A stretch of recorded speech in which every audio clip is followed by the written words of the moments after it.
Topik bahasan yang baru lagi Mhm. mengenai emosi pada anak. Aduh. Aduh.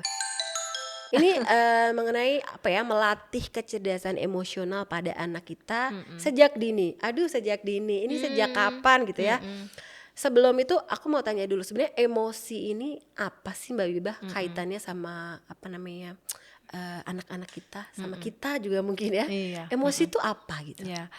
Emosi itu kan kalau misalnya kita dengar kadang Mhm, tuh orang langsung mikirnya konotasinya ke arah yang negatif gitu mhm, ya, dan lebih spesifiknya ke marah.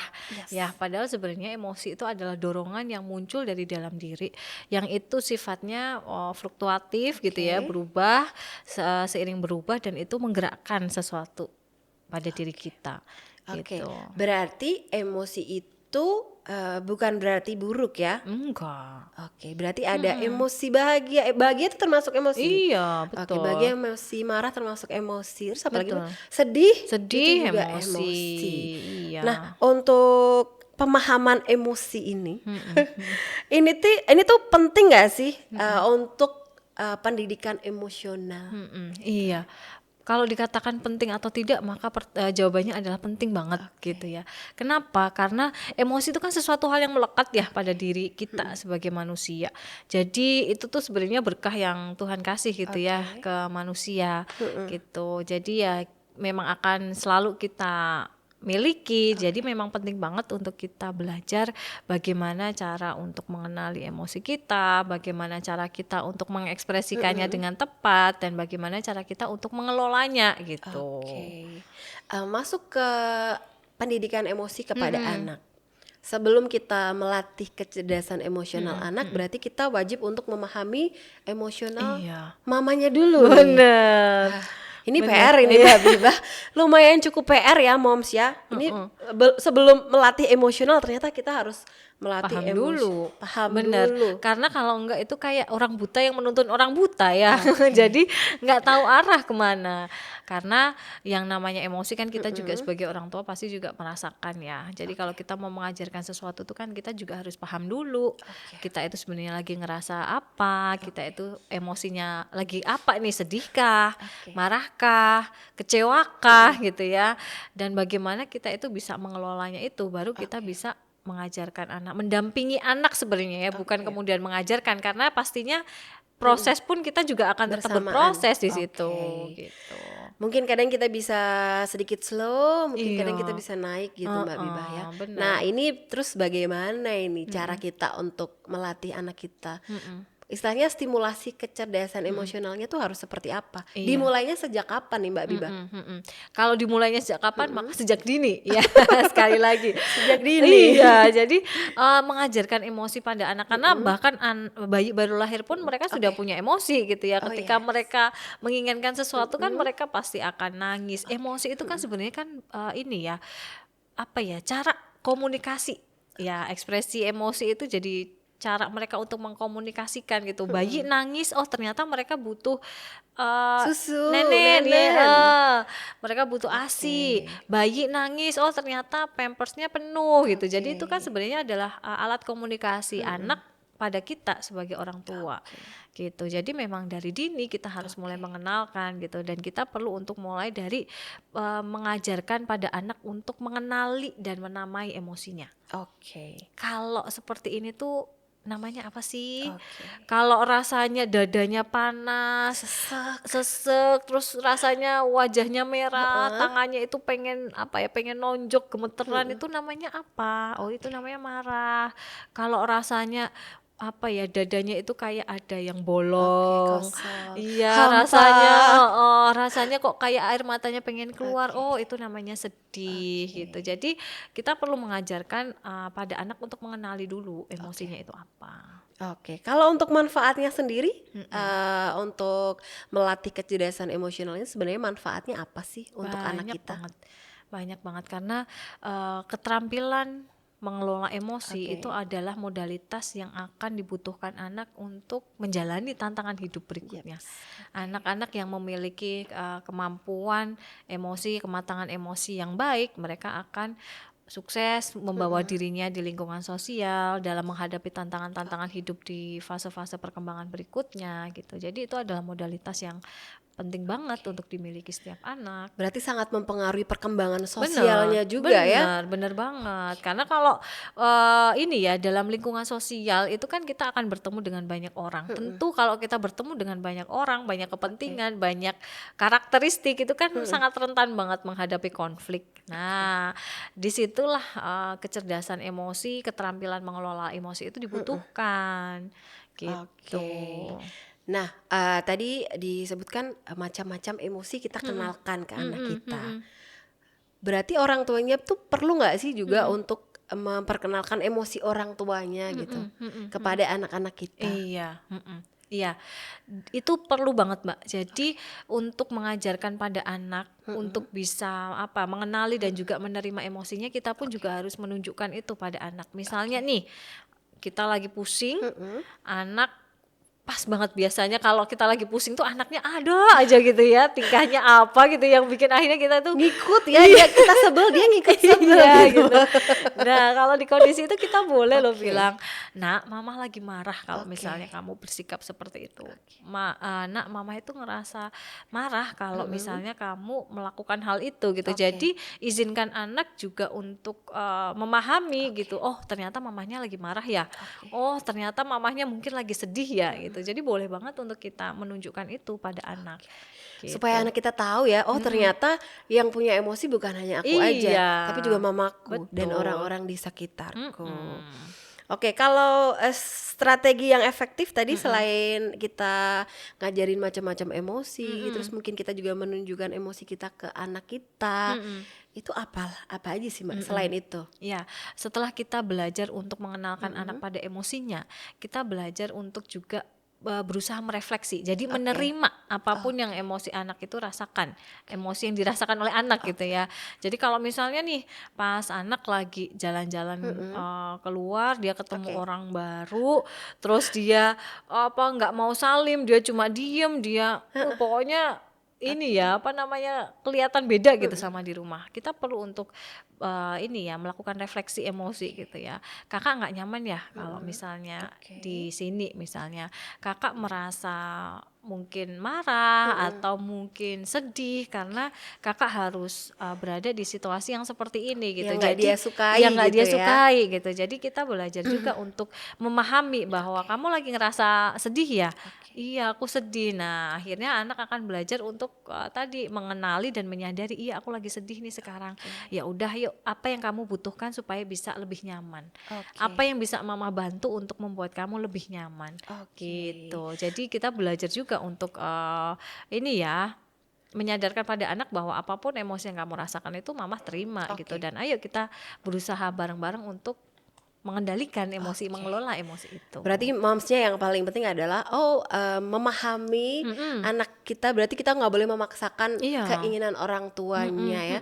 Karena memang kalau ada misalkan ada tamu, kadang tuh istilahnya unggah-ungguhnya. Kalau orang Jawa bilang tuh kan unggah-ungguhnya salim dulu nak. Terus anak kita nggak nyaman, nggak mau salim, terus mamanya kadang marah. Gitu. Jadi nggak boleh ya memaksakan dan berarti orang tuanya harus paham situasi gitu. Bener. Jadi memang pada akhirnya di situ pun kita akan belajar untuk berempati juga ke anak.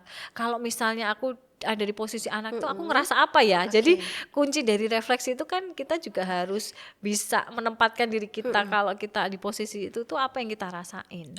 Gitu. Tadi kaitannya kalau ketemu orang lain gitu ya Mbak Bibah. Ini aku kasih contoh ya. Anak aku kalau ketemu orang lain itu tantrumnya itu melebihi kalau di rumahnya sama paps mamsnya gitu. Itu sebenarnya kenapa ya dan apakah itu salah satu dari mencuri perhatian atau mungkin apa? Iya, Karena kalau pergi ke mall gitu ya ada aja soalnya ya keinginan untuk membuat orang tuanya jadi pusing. Iya. Gini ya, sebenarnya kan ketika anak keluar dari rumah itu kan berarti dia bergerak untuk meninggalkan zona amannya ya. Ya, itu sebenarnya adalah satu tanda yang bagus karena berarti orang tua itu berhasil menciptakan rumah yang aman dan nyaman untuk anak. Tapi di sisi lain tentu itu juga akan bikin kita pusing karena kan nggak mungkin ya anak akan terus-terusan di rumah. Nyaman di rumah terus. terus gitu ya. Jadi di kondisi itu memang kita harus sadari bahwa ketika dia berpindah dari rumah menuju ke satu tempat yang baru, itu kan sesuatu perubahan gitu. Anak itu sangat sensitif sekali dengan perubahan yang itu dirasakan besar pada dirinya. Kita aja kalau misalnya udah lama di rumah harus keluar itu kan juga kita pasti ada rasa nggak nyamannya, apalagi itu anak gitu. Jadi kita harus pahami dulu itu. Kemudian kita juga perlu pahami bahwa anak itu punya karakter sendiri-sendiri. Ada anak yang gampang untuk beradaptasi, jadi ketemu banyak orang itu dia bisa dengan cepat membaur. Ada anak yang sulit gitu ya, jadi dia lama banget untuk bisa beradaptasi di situasi dan banyak orang. Ada yang anak yang modelannya itu dia mungkin awalnya berat, takut, tapi kemudian lama-lama dia mulai bisa terbiasa gitu. Jadi kita perlu pahami kondisi anak itu seperti apa. Karena di tempat baru, suasana baru, Iya. di luar zona nyamannya, jadi lebih tantrum. Iya, karena nggak nyaman tadi dan bisa jadi dia ngerasa mungkin dalam tanda kutip terancam gitu. Wah, ini banyak orang nih, apa yang kira-kira akan terjadi nih misalnya gitu. Oke ya, moms. Jadi kalau misalkan seperti itu, pastinya kita harus lebih memposisikan sebagai anak kita juga gitu ya, nggak terus menyalahkan anak kita terus diam, nggak boleh gitu ya. Ya kan baiknya enggak ya, karena sekali lagi itu perubahan buat dia. Jadi kita belajar untuk bisa mendampingi. Kamu nggak nyaman ya? Ada mamah di sini. Ya kita jalani pelan-pelan ya misalnya gitu. Nah Mbak Biba, ini katanya balik lagi ke emosi. Emosi tadi ada yang emosi menyenangkan dan tidak menyenangkan. Misalnya sebutannya mungkin emosi positif dan negatif ya. Ada sebuah istilah seperti itu. Kalau untuk mengatasinya gitu ya, emosi, mengelola emosi positif dan negatifnya, itu kita kira-kira itu kita ajarkan tuh anak harus seperti apa? Kira-kira kalau misalkan marah, anaknya kamu kalau marah harus bagaimana gitu. Ada nggak tipsnya gitu? Ya sebenarnya tadi ya emosi itu kan ada emosi yang menyenangkan, cenderung menyenangkan. Kenapa disebut positif? Karena itu memberikan sesuatu hal yang membahagiakan. Bikin energinya itu kayak berlipat gitu. Dan kenapa diberikan labeling emosi negatif itu karena memang bikin nggak nyaman gitu. Padahal sebenarnya ya dua-duanya juga perlu untuk dikelola. Apa yang harus kita lakukan untuk membantu anak melewati badai emosinya itu ya kita perlu satu tadi merefleksikan dulu emosinya. Yang kedua kita memberikan pelajaran gitu ya, bagaimana ketika kamu marah untuk bisa meredakan ketegangan yang disebabkan oleh kemarahanmu. Misalnya yuk coba atur nafas dulu. Atau kalau misalnya nih anak yang cenderung, kan ada anak yang dia itu kalau marah mungkin energinya jadi berlipat gitu ya. Jadi kalau belum lempar atau belum memukul sesuatu itu kayaknya belum lega gitu. Ya nggak apa-apa kalau misalnya memang seperti itu. Kita perlu sadari bahwa itu adalah hal yang wajar. Marah itu memang memberikan dorongan yang besar gitu dalam tubuh ya. Tapi kita perlu melatih dia untuk belajar bahwa kalau kamu ngerasanya pengen mukul sesuatu, kamu ambil boneka atau kamu ambil slime atau kamu ambil squishy, sesuatu kemudian yang aman berarti ya. Bisa kamu remas-remas. Atau kalau misalnya pengen banget mukul ya nggak apa-apa, ambil bonekamu kamu pukul boleh, atau ambil bantal kamu pukul boleh. Jadi pada beberapa kondisi ya kita perlu memberikan kesempatan pada anak untuk melepaskan. Itu kan sebenarnya adalah upaya dia untuk melepaskan ketegangan yang disebabkan karena marahnya. Oh berarti boleh ya, berarti sebenarnya asalkan mengambil sesuatu yang sekiranya itu memang aman gitu. Jadi kita perlu mengajarkan dia. Aku kira nggak boleh Mbak Biba, maksudnya aku kira nggak boleh apapun itu wujudnya nggak boleh. Ternyata boleh ya. Pada beberapa situasi atau kondisi boleh itu dilakukan. Karena kita nggak bisa pungkiri kalau emosi itu kayak kontinu gitu Mbak. Jadi ada kalanya kita marah tapi marahnya itu masih di level 2, 3 yang itu bisa kita kelola dengan atur nafas. Tapi ada kalanya kita pun sendiri juga kalau misalnya pas kondisinya memang sangat membuat kita nggak nyaman kan kita level marahnya mungkin ada di 10 gitu, yang itu memang benar-benar bikin perubahan besar juga pada tubuh kita gitu. Dan itu kita perlu belajar mengajarkan mereka untuk mengelola itu juga. Oke, gitu. jadi kira-kira kalau boleh dia harus memungkinkan untuk memukul, cari sesuatu yang aman, baik Aman. bantal, mungkin di kasur gitu Iya, ya Mbak Bibah. Kalau misalkan tadi emosi yang menyenangkan, misalkan anak kita saking bahagianya nih, dia lompat-lompat ya kan, kadang kalau nggak terkontrol lompat-lompat itu bisa jadi bikin dia jatuh atau apa. Itu Iya. kita penting juga nggak sih untuk mengajarinya Betul, mengontrol iya. itu?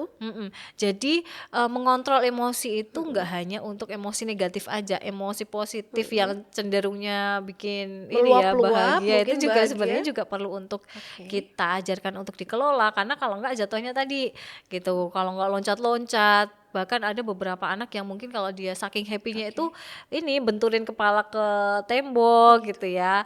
Jadi kita perlu belajar untuk melatih mereka. Kalau misalnya kamu rasanya pengen lompat, kamu peluk mamah ya gitu ya, atau kamu boleh gandeng tangannya mamah ya gitu. Kalau misalnya pengen banget lompat boleh, tapi lompatnya mungkin pendek aja misalnya gitu.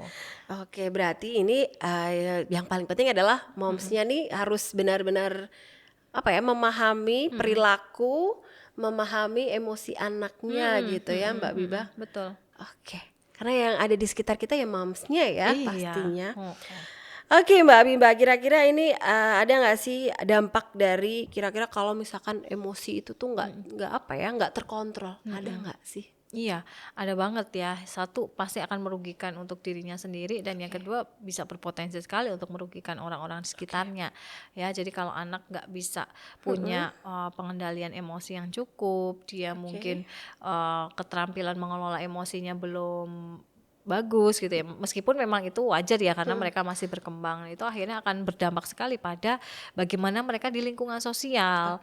Ya kan, kalau misalnya di lingkungan sosial ketemu sama orang baru, kemudian dia menunjukkan mungkin ledakan emosi yang seperti itu, kan pasti teman-temannya juga memilih untuk menjauh gitu ya. Pasti kan juga dia akan ngerasa nggak nyaman, ngerasa sendiri gitu. Jadi keterampilan mengelola emosi itu memang perlu untuk dilatihkan. Berpengaruh juga nggak sih Mbak terhadap kesehatan mentalnya di kemudian hari? Iya, banget ya.